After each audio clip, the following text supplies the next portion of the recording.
All right, S, ಚುನಾವಣೋತ್ತರ ಸಮೀಕ್ಷೆಗಳು ಒಂದೊಂದಾಗೆ ಬರ್ತಾ ಇದೆ ವೀಕ್ಷಕರೇ. ಚಾಣಕ್ಯ ಕಳೆದ ಬಾರಿ ಲೋಕಸಭಾ ಚುನಾವಣೆಯಲ್ಲಿ ಬಿಜೆಪಿ ಅತಿ ದೊಡ್ಡ ಪಕ್ಷವಾಗಿ ಹೊರಹೊಮ್ಮುತ್ತೆ, ಸಿಂಗಲ್ ಲಾರ್ಜೆಸ್ಟ್ ಪಾರ್ಟಿ ಅಂತ ಮತ್ತು ಅಧಿಕಾರಕ್ಕೂ ಕೂಡ ಹೋಗುತ್ತೆ ಅಂತ ಚಾಣಕ್ಯ ಪ್ರೆಡಿಕ್ಟ್ ಮಾಡಿತ್ತು, ಸಮೀಕ್ಷೆಯಲ್ಲಿ ಹೇಳಿತ್ತು.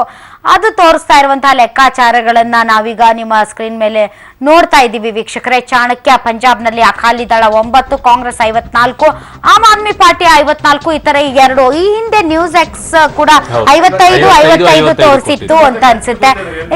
ಎಲ್ಲರೂ ಇದನ್ನ ಕರೆಕ್ಟ್ ಆಗಿ ತೋರಿಸ್ತಾರೆ, ಒಂದೇ ಒಂದು ಸ್ಥಾನ ಅಥವಾ 2 ಸ್ಥಾನ ಹೆಚ್ಚು ಕಡಿಮೆ ತೋರಿಸ್ತಾ ಇದ್ದಾರೆ.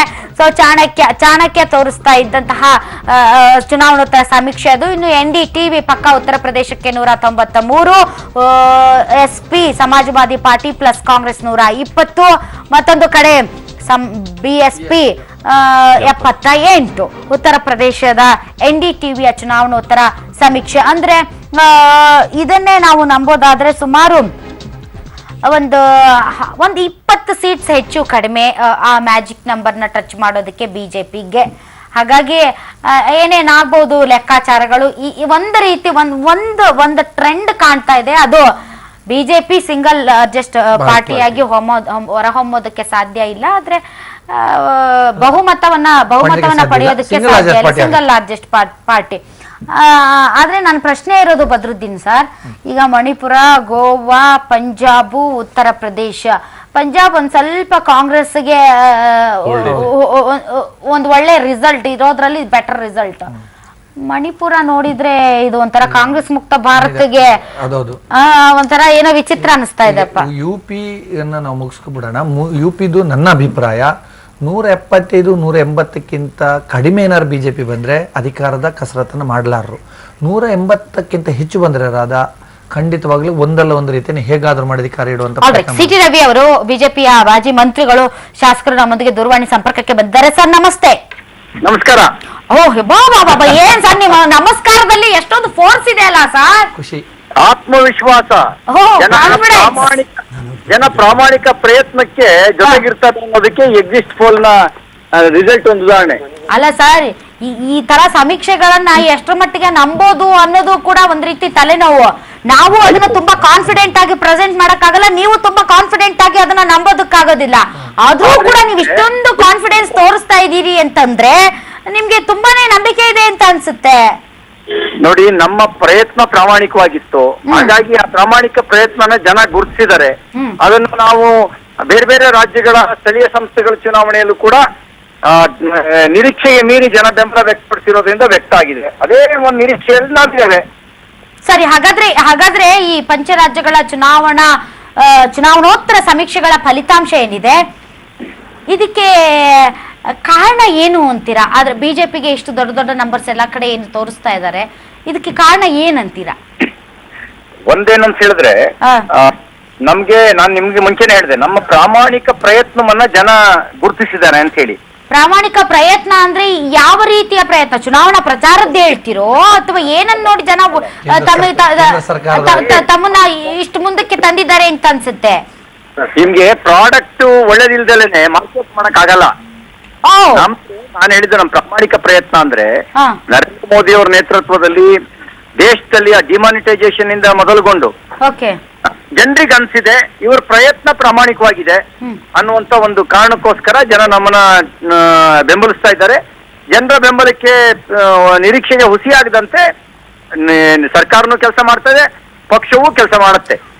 ಸರ್, ಈಗ ನಾನೊಂದು ಪ್ರಶ್ನೆ ಕೇಳ್ತೀನಿ, ಆಮೇಲೆ ಅತಿಥಿಗಳು ಇದ್ದಾರೆ, ಅರುಣ್ ಇದ್ದಾರೆ, ತಮ್ಗೆ ಉತ್ತರವನ್ನ ಕೊಡ್ತಾವೆ. ಹೇಳ್ತಾ ಇದ್ದೀರಾ ಒಂದು ಪ್ರಾಮಾಣಿಕ ಪ್ರಯತ್ನ, ಅದು ನೋಟ್ ಬ್ಯಾನ್ ಆಗಿರ್ಬೋದು ಅಂತ. ಮೇಲ್ನೋಟಕ್ಕೆ ತಾವೆಲ್ಲವೂ ಕೂಡ ಕೇಂದ್ರ ಸರ್ಕಾರ, ಅದರಲ್ಲೂ ಕೂಡ ಮೋದಿ ಅವರ ನಡೆ ಈ ರೀತಿಯಾದಂತಹ ಒಂದು ಫಲಿತಾಂಶಕ್ಕೆ ಕಾರಣ ಅಂತ ಹೇಳ್ತಾ ಇದ್ದೀರಾ.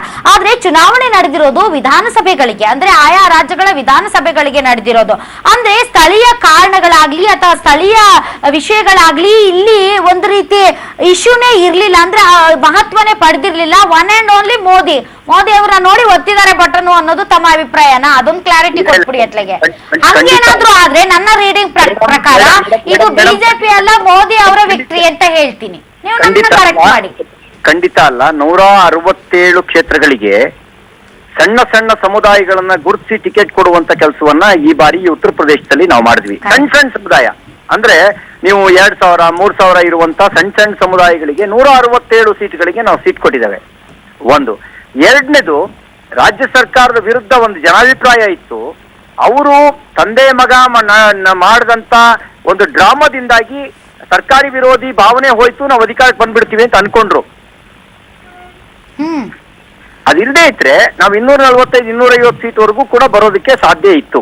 ನಮ್ಗೆ 1 ವರ್ಷದ ಮುಂಚೆನೆ ತಯಾರಿ ಮಾಡಿದ್ದೇವೆ. ಎಲ್ಲೆಲ್ಲಿ ನಾವು ಪಕ್ಷ ಬಲಗೊಳಿಸ್ಬೇಕು, ಪಂಚಾಯತಿ ಮಟ್ಟದಿಂದ ರಾಷ್ಟ್ರ ಮಟ್ಟದವರೆಗೆ ಪ್ರಮುಖರು ಇರತಕ್ಕಂತ ಲೀಡರ್ಗಳನ್ನ ಬೇರೆ ಬೇರೆ ಪಾರ್ಟಿಯಿಂದ ಪಕ್ಷಕ್ಕೆ ಜೋಡಿಸ್ಕೊಳ್ಳೋ ಕೆಲಸ ಮಾಡಿದ್ದೇವೆ. ಕೆಳ ಹಂತದಲ್ಲಿ ಬೂತ್ ಲೆವೆಲ್ ಅಲ್ಲಿ ಆಕ್ಟಿವಿಟೀಸ್ ನಾವು ಸ್ಟ್ರಾಂಗ್ ಮಾಡಿದ್ದೇವೆ. ಹಾಗಾಗಿ ಬೂತ್ ಲೆವೆಲ್ ಆಕ್ಟಿವಿಟೀಸ್ ಜೊತೆಗೆ ಮೋದಿ ಅವರ ಪ್ರಭಾವ, ಅಮಿತ್ ಶಾ ಅವರ ಕಾರ್ಯತಂತ್ರ, ಉತ್ತರ ಪ್ರದೇಶದ ಕಾರ್ಯಕರ್ತರ ಪರಿಶ್ರಮ, ನಾಯಕರ ಒಗ್ಗಟ್ಟು.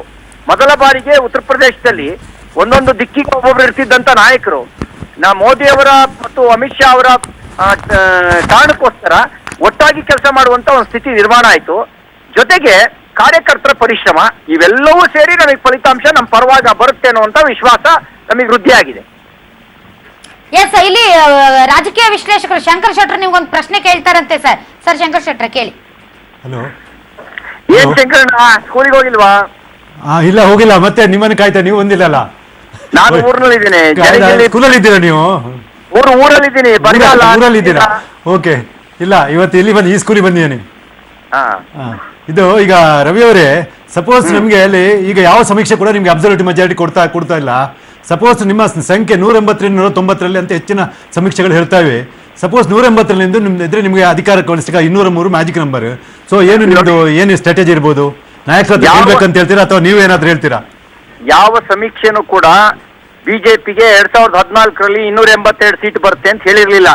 ಆದ್ರೆ ಪಕ್ಷದ ಆಂತರಿಕ ಸಮೀಕ್ಷೆ ಹೇಳಿತ್ತು ಬಿಜೆಪಿ 280 ಗಡಿ ದಾಟುತ್ತೆ. ಆಂತರಿಕ ಸಮೀಕ್ಷೆ ಅದನ್ನ ಹೇಳ್ತಾ ಇಲ್ಲ. ನಿಮ್ಮ ಆಂತರಿಕ ಸಮೀಕ್ಷೆ RSS ಸಮೀಕ್ಷೆ ಪ್ರಕಾರ 160 ಸೀಟ್ ಅಂತ ಹೇಳಿದ್ರು. ಇಲ್ಲ ಈಗ ಆಗಲ್ಲ. ಈಗ ಅವಾಗ ನಮ್ಗೆ 280 ನಿಮ್ಗೆ ನಿಮ್ಮ ಹತ್ರ ನಾನು ಹೇಳಿದ್ದೆ ನಮ್ಮ ಆಂತರಿಕ ಸಮೀಕ್ಷೆ ಹಿಂಗ್ ಹೇಳ್ತಾ ಇದೆ ಅಂತ. ಈಗಲೂ ನಿಮ್ಗೆ ಹೇಳಿದ್ದೇನೆ. ಎಷ್ಟೋ ಸಲ ಹೇಳಿದಿರಿ ನಾವು ನೆಕ್ಸ್ಟ್ ಮೆಜಾರಿಟಿ ಹತ್ರ ಬರ್ತೇವೆ, ಸೊ ಮೆಜಾರಿಟಿ ದಾಟಿದ್ರು ಆಶ್ಚರ್ಯವಿಲ್ಲ ಅಂತ. ಬಟ್ ಸಮೀಕ್ಷೆ ನೀವು ಹೇಳಿದ ಪ್ರಕಾರ ಉಂಟು, ಮೆಜಾರಿಟಿ ಹತ್ರ ಇದ್ದೀರಿ. ಬಟ್ 20 ನಂಬರ್ ಕಮ್ಮಿ ಆದ್ರೂ ನಿಮ್ಗೆ ಸರ್ಕಾರ ಮಾಡ್ಲಿಕ್ಕೆ ಕಷ್ಟ ಅಂತ ಕಾಣ್ತಾ ಉಂಟು. ಈಗ ನಮ್ಗೆ ಆಂತರಿಕ ಮಾಯಾವತಿಗೆ ಚೀಫ್ ಮಿನಿಸ್ಟರ್ ಆಫರ್ ಮಾಡಿಲ್ಲ ಅಂದ್ರೆ ನಿಮ್ಗೆ ಅಲ್ಲಿ ಸರ್ಕಾರ ನಡೆಸ್ಲಿಕ್ಕೆ, ನಿಮ್ದೇ ಆದ ಸರ್ಕಾರ ಮಾಡ್ಲಿಕ್ಕೆ ಕಷ್ಟ.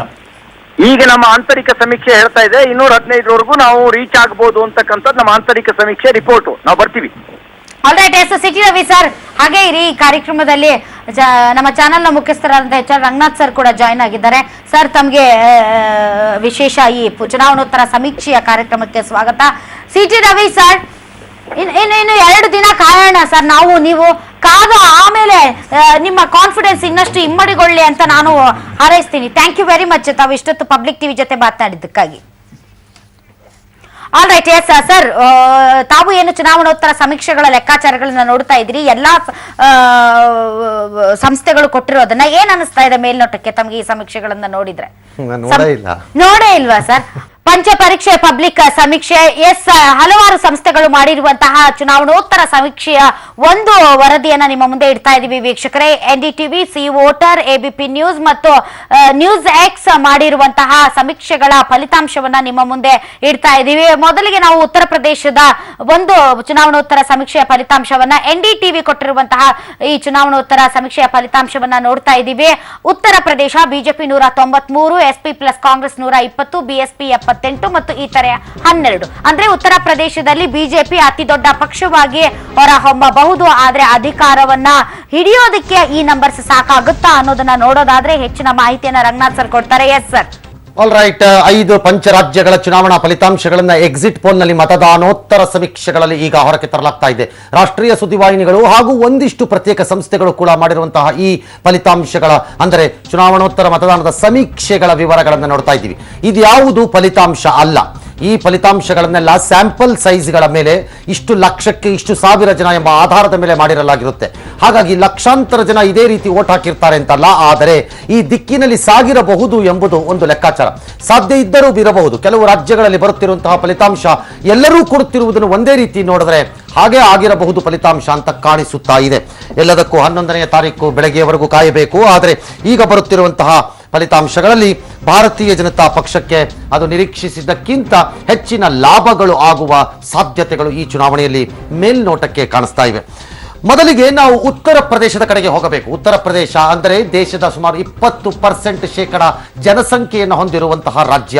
ಅದೇ ಥರ ಸುಮಾರು 20% ಅಷ್ಟು ಅಥವಾ ಸ್ವಲ್ಪ ಕಡಿಮೆ ಅಥವಾ ಹೆಚ್ಚಿರಬಹುದು ನಮ್ಮ ಒಟ್ಟು ಸಂಸತ್ ಸ್ಥಾನಗಳ ಪೈಕಿ ಅದು ಹೊಂದಿರುವಂತಹ ಅತಿ ದೊಡ್ಡ ರಾಜ್ಯ. ಹಾಗಾಗಿ ಯಾರು ಉತ್ತರ ಪ್ರದೇಶವನ್ನು ಆಳುತ್ತಾರೋ ಅವರು ಭಾರತವನ್ನು ಆಳುತ್ತಾರೆ ಎಂಬ ಒಂದು ಮಾತಿದೆ. ಆ ಮಾತಿಗೆ ಪ್ರಕಾರದಲ್ಲಿ ಬಹುಶಃ ಬಿಜೆಪಿ ಅದರ ಕೈ ಹಿಡಿದರೆ ಅದರಿಂದ ಆಗಬಹುದಾದ ನಷ್ಟ SP ಮತ್ತು SP ಸಮಾಜವಾದಿ ಪಾರ್ಟಿಗಿಂತ BSP ಹಾಗೂ ಕಾಂಗ್ರೆಸ್ಗೆ ಅತಿ ದೊಡ್ಡ ನಷ್ಟಗಳು ಆಗುವ ಸಾಧ್ಯತೆ ಇದೆ.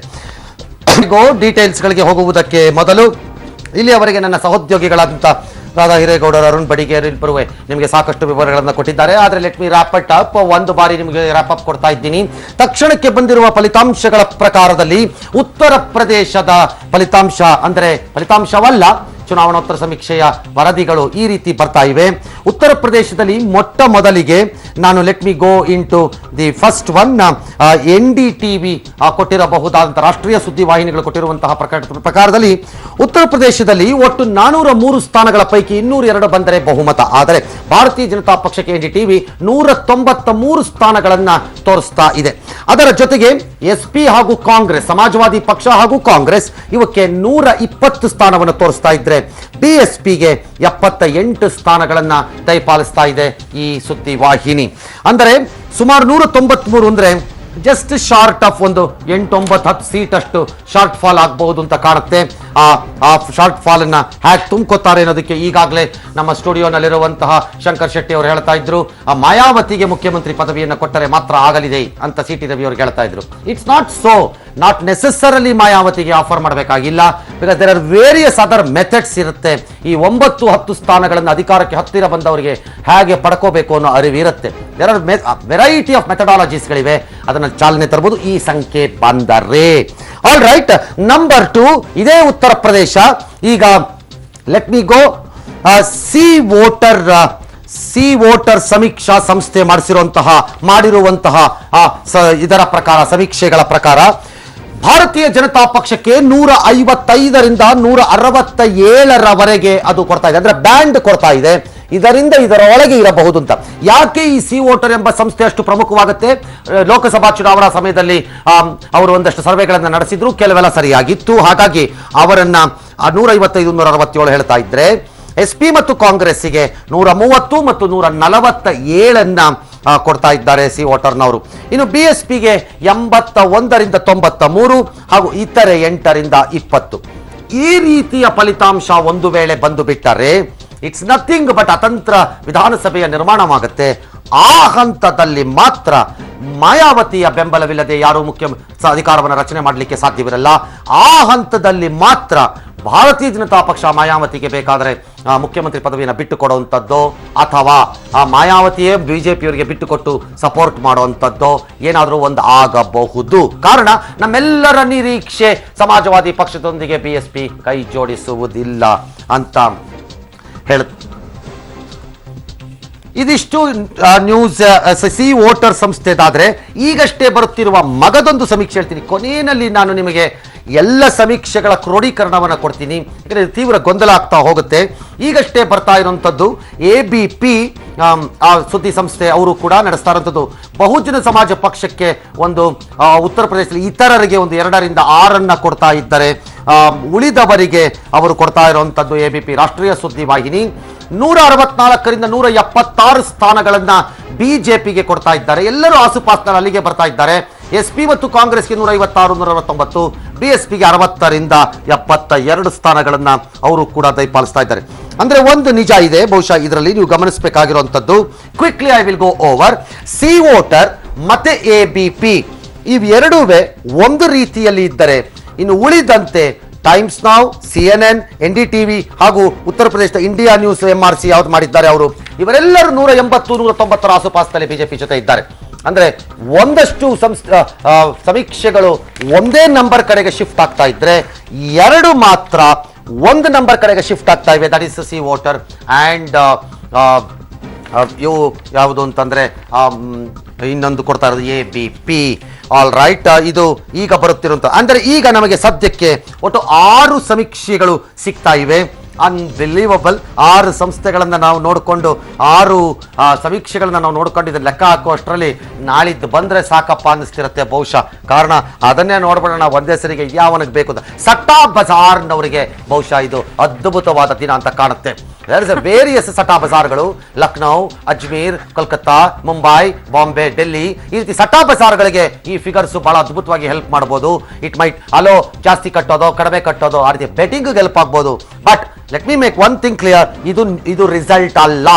ಇದು ಹಲವಾರು ಸಂಸ್ಥೆಗಳು ಪ್ರತ್ಯೇಕವಾಗಿ ಮಾಡಿಕೊಂಡಿರುವಂತಹ ಸ್ಯಾಂಪಲ್ಗಳು. ಬಟ್ ಎಲ್ಲ ಸ್ಯಾಂಪಲ್ಗಳು ಹೆಚ್ಚು ಕಡಿಮೆ ಒಂದೇ ಫಲಿತಾಂಶವನ್ನು ಹೆಚ್ಚು ಕಡಿಮೆ ಎಸಿತಾ ಇರೋಂಗೆ ಕಾಣಿಸ್ತಾ ಇವೆ.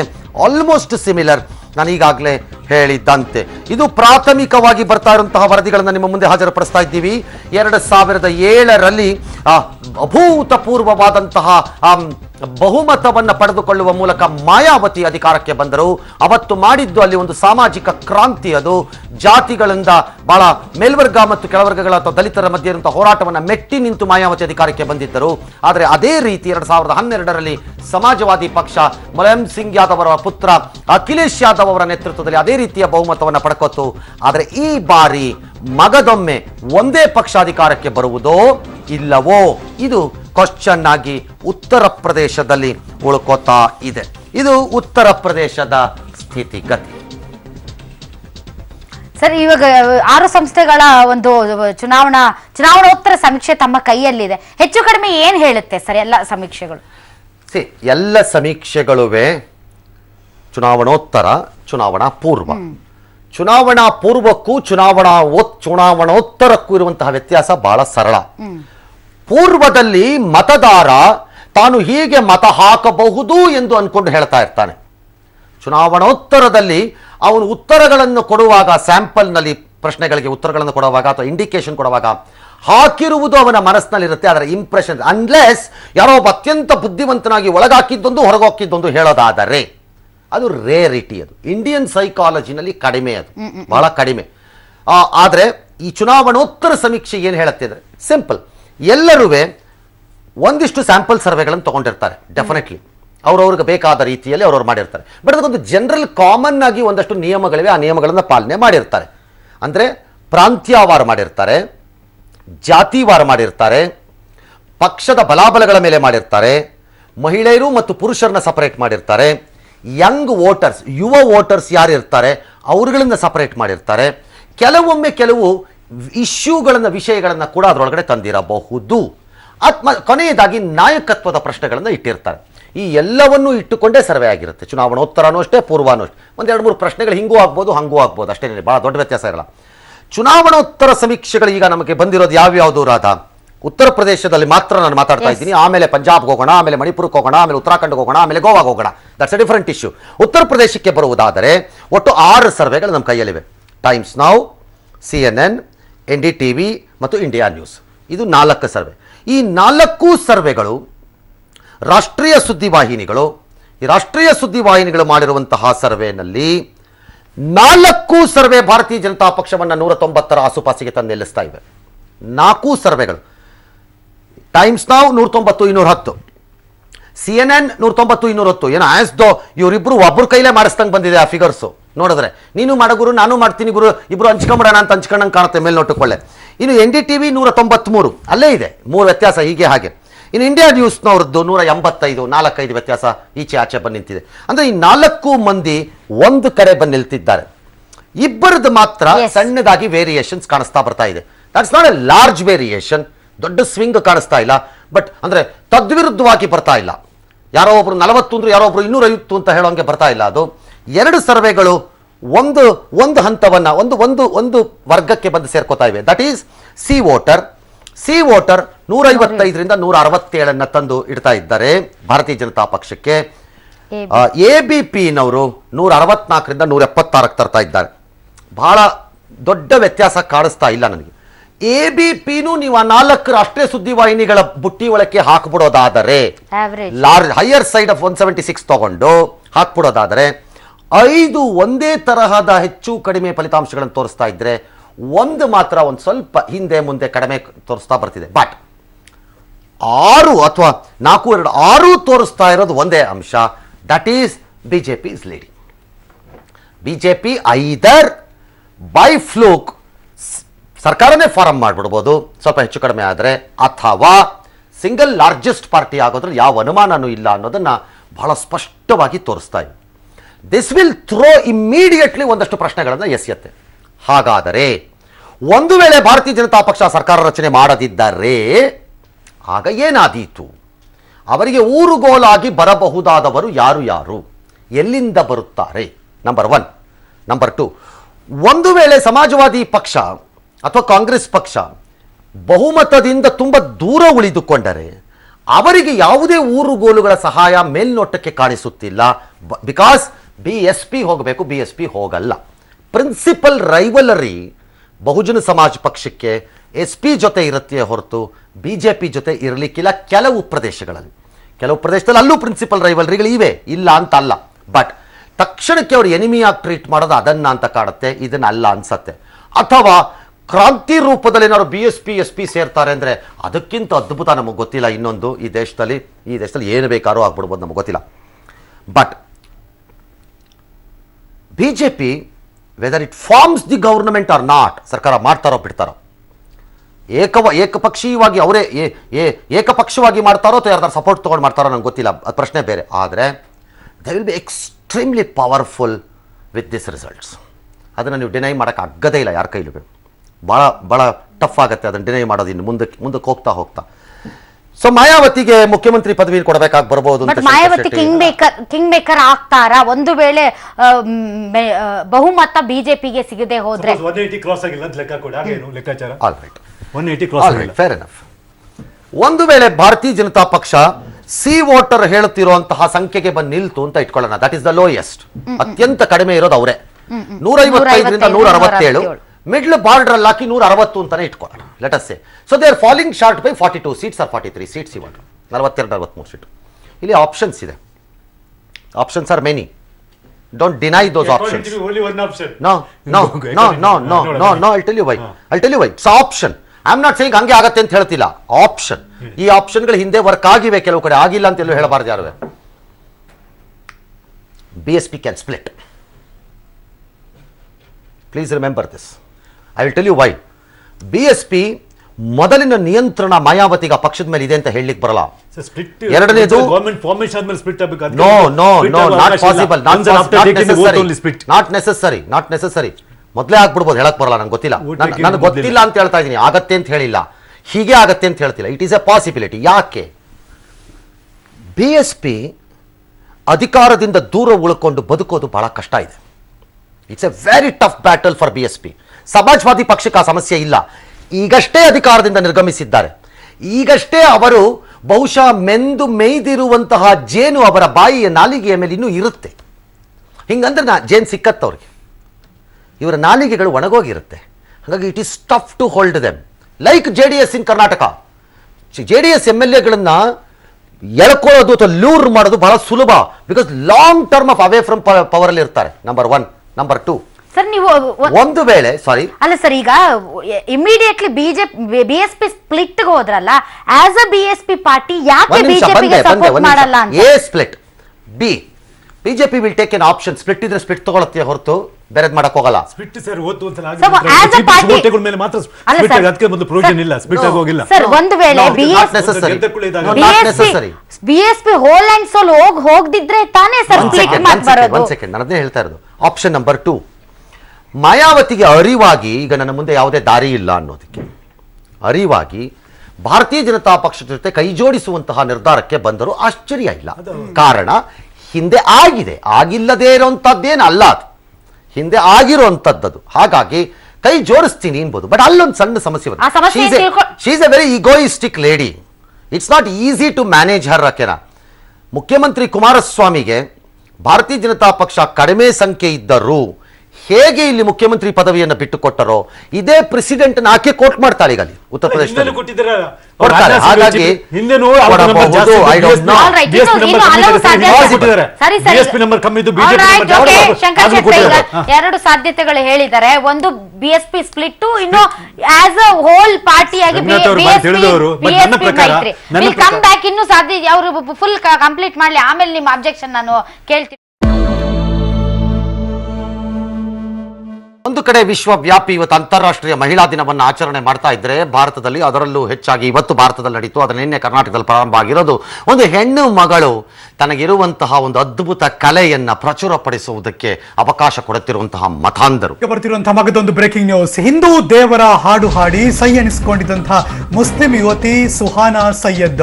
ಹಿಂದೂ ದೇವರ ಹಾಡು ಹಾಡಿದ್ದಕ್ಕೆ ಸುಹಾನಾ ಸೈಯದ್ಗೆ ಸಾಮಾಜಿಕ ಜಾಲತಾಣದಲ್ಲಿ ಬೆದರಿಕೆ ಕೂಡ ಹಾಕಲಾಗ್ತಾ ಇದೆ. ಮೂಲಭೂತವಾದಿಗಳ ವರ್ತನೆಗೆ ಬಿಜೆಪಿಯ ಸಂಸದ ಪ್ರತಾಪ್ ಸಿಂಹ ಖಂಡನೆ ವ್ಯಕ್ತಪಡಿಸಿದ್ದಾರೆ. ಇದೀಗ ಬರ್ತಾ ಇದೆ ಬ್ರೇಕಿಂಗ್ ನ್ಯೂಸ್.